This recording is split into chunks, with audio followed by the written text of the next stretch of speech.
students. Today I'm going to teach you optative sentence. It's a part of sentence, kind of sentence. We use optative sentence in our day-to-day life. हम लोग optative sentence का प्रयोग अपने दिन प्रतिदिन के जीवन में करते हैं. हम कभी किसी को विश करते हैं, like happy birthday to you, या किसी के लिए हम प्रेयर करते हैं, जैसे may you live long, may you pass the test with glowing colors. In this way, an optative sentence is very important in our day-to-day life. जब हम कोई बात करते हैं तो उसमें हम optative sentence का प्रयोग खास अवसरों पर करते हैं. Now, let us see what is an optative sentence. Optative sentence. A sentence that expresses prayer, wish, keen desire and curse is called an optative sentence. तो जैसा आप लोगों ने देखा, एक ऐसा वाक्य जिससे प्रेयर, प्रार्थना, विश, मनोकामना या किसी को विश करना, कीन डिजायर, तीव्र इच्छा या कर्स, अभिश्राप वगैरह का बोध हो, उसे हम ऑप्टेटिव सेंटेंस कहते हैं. It begins with may and ends with a full stop or sign of exclamation. ये ऑप्टेटिव सेंटेंस की शुरुआत हम लोग में से करते हैं और इसके अंत में फुल स्टॉप होता है या एक विस्मयादि बोधक चिन्ह जिसे हम साइन ऑफ एक्सक्लेमेशन कहते हैं. Sometimes may remains hidden. कभी कभी ऑप्टेटिव सेंटेंस में फीलिंग तो मे का होता है, सेंस तो मे का होता है, लेकिन मे को हम लोग लिखते नहीं हैं. सिंटैक्स कैसे लिखेंगे ऑप्टेटिव सेंटेंस को, आइए देखते हैं. तो सबसे पहले may plus subject plus verb one plus object adverb plus etc. ये एक प्रेयर, प्रार्थना के लिए, हम किसी के लिए प्रार्थना करते हैं, उसके लिए ये सेंटेंस पैटर्न है. Example, may you live long. आप ज्यादा दिनों तक, लंबे समय तक जिए, जीवित रहें, ये मेरी प्रार्थना है. मैंने एक प्रार्थना करी कि आप ज्यादा समय तक, लंबे समय तक जीवित रहें. May you pass the examination with flying colours. इसका मतलब ये हुआ कि आप अपनी परीक्षा काफी अच्छे अंकों के साथ उत्तीर्ण करें अथवा पास करें. विथ फ्लाइंग कलर्स ये एक फ्रेज है जिसका अर्थ होता है अच्छे अंकों के साथ. अब आइए देखते हैं विश. विश जब हम किसी को विश करते हैं बर्थडे पे, न्यू ईयर पे या किसी फेस्टिवल वगैरह पे, तो उसे हम कैसे लिखेंगे और रिप्रेजेंट करेंगे, लेट अस सी. सिंटैक्स, हम लोग विश या विशिंग में से कोई एक चुनते हैं, plus subject plus noun plus etc. तो इस तरह से हम लोग किसी को विश कर सकते हैं. जैसे example, wish you happy birthday. Wish you happy birthday या wishing you grand success in your life. In that way, we wish many friends, many persons in our day-to-day life. हमें हमारे मित्र, हमारे संबंधी तथा हमारे जान पहचान के लोग अलग अलग अवसरों पर, जैसे बर्थडे, किसी फेस्टिवल पे हमें विश करते हैं. हैप्पी होली, हैप्पी होली, और कह सकते हैं wishing you happy Holi. Now let us see what is keen desire. Keen desire, keen desire का मतलब होता है तीव्र इच्छा. कभी कभी हमारी बहुत सारी इच्छाएं होती हैं, काश मैं ये होता, अगर मैं ये होता तो वो करता. तो प्रायः हम लोग अपनी इच्छाओं को व्यक्त करते हैं. कीन डिजायर को जब हम व्यक्त करते हैं तो इट रिप्रेजेंट्स अनरियलिस्टिक कंडीशन, क्योंकि हम जो सोचते हैं, इच्छा करते हैं, वो वास्तविकता नहीं होती है. अगर मैं कहूं कि अगर मैं राजा होता तो मैं एक महल बनवाता, तो ये संभव नहीं है and this is not reality, ये वास्तविकता नहीं है। इसीलिए हम लोग इसे कहते हैं अनरियलिस्टिक कंडीशन में होता है ये सेंटेंस। आइए देखते हैं how to represent our keen desires. Keen Dzire,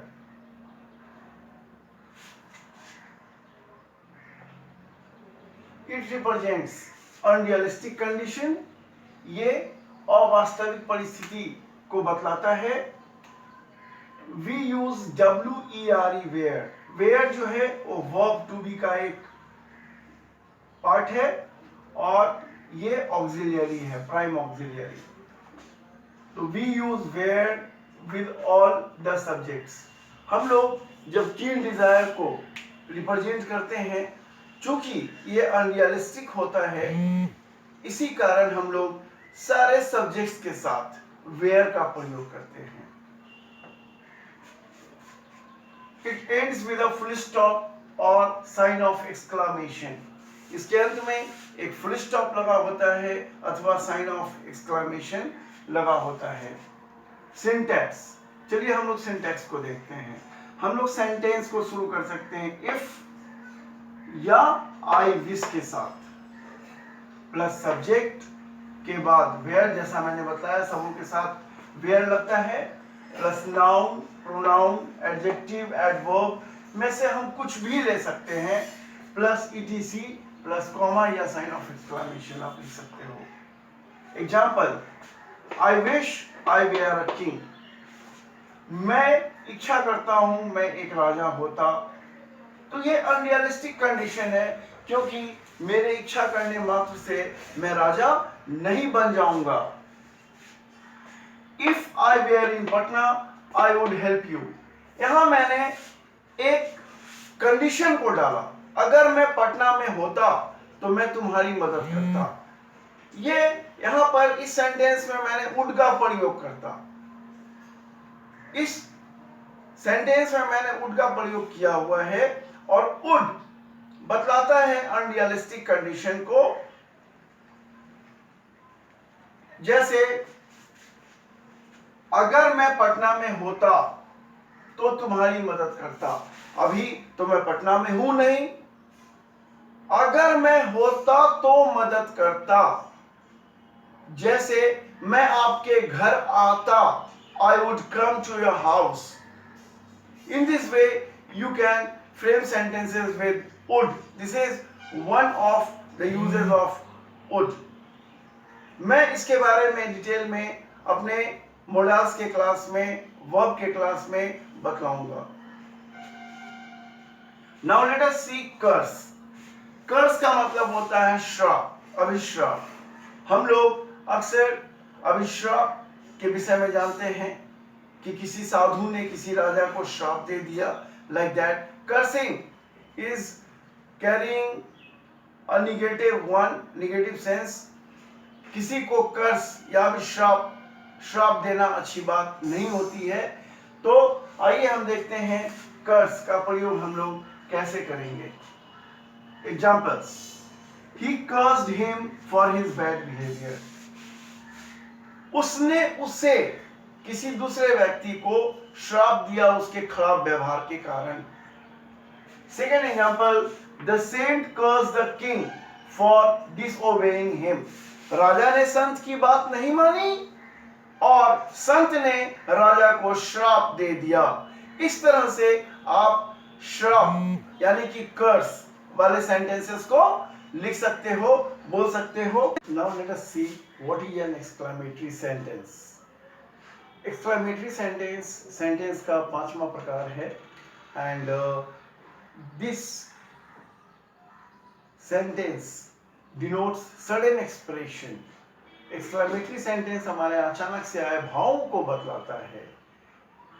जैसे आपने एक बहुत बड़ा सांप देख लिया, that is very dangerous. अचानक से आप कहते हो oh my god there is a snake. और सपोज कोई गुजर गया, कोई मर गया, आप कहते हो oh he died. आश्चर्य के लिए oh my god. So let us see what an exclamatory sentence is. Exclamatory sentence. A sentence that represents our sudden expression of feeling is called an exclamatory sentence. एक ऐसा वाक्य जो हमारे अचानक से आए भाव को बताता है उसे हम exclamatory sentence कहते हैं. हिंदी में इसे विस्मयादि बोधक वाक्य कहते हैं. It starts with exclamatory word. ये exclamatory word के साथ शुरू होता है जैसे ओह, आउच, आह, ओहो इत्यादि. We use sign of exclamation after exclamatory word or at the end of the sentence. हम लोग exclamatory के संकेत का हम लोग प्रयोग करते हैं ये exclamatory word के बाद या वाक्य के अंत में. आइए देखते हैं मैंने दो तरीके से इस सेंटेंस को बताया है. तो सबसे पहले सिंटैक्स ए. सबसे पहले हमें एक्सक्लेमेटरी वर्ड लिखना होता है. There after sign of exclamation, subject, verb tense के हिसाब से, ऑब्जेक्ट या एडवर्ब में से कोई एक plus ETC. Now see some examples. Ouch, I cut my finger. Hurray, we won the match. मान लीजिए आपकी उंगली अचानक से कट जाती है तो आप कहते हो ouch, I cut my finger. आप मैच जीत जाते हो तो आप कहते हो hurray, we won the match. Now let us see the second pattern of exclamatory sentence, how we can write. तो हम लोग स्टार्ट करते हैं व्हाट या हाउ से, प्लस एडजेक्टिव या एडवर्ब में से कुछ एक लिखते हैं, प्लस नाउन या प्रोनाउन, और अंत में एक्सक्लेमेटरी साइन का प्रयोग करते हैं. जैसे what a horrible movie, how cheap you are. Suppose आप थिएटर में एक भयानक पिक्चर देख रहे हो, हॉरर पिक्चर देख रहे हो, अचानक से आपके मुंह से निकलता है what a horrible movie it is, या what a horrible movie, how cheap you are, कितने घटिया हैं आप. इस तरह के व्यक्तियों को हम एक्सक्लेमेटरी सेंटेंस के माध्यम से एक्सप्लेन कर सकते हैं, एक्सप्रेस कर सकते हैं. So I hope you understood all about exclamatory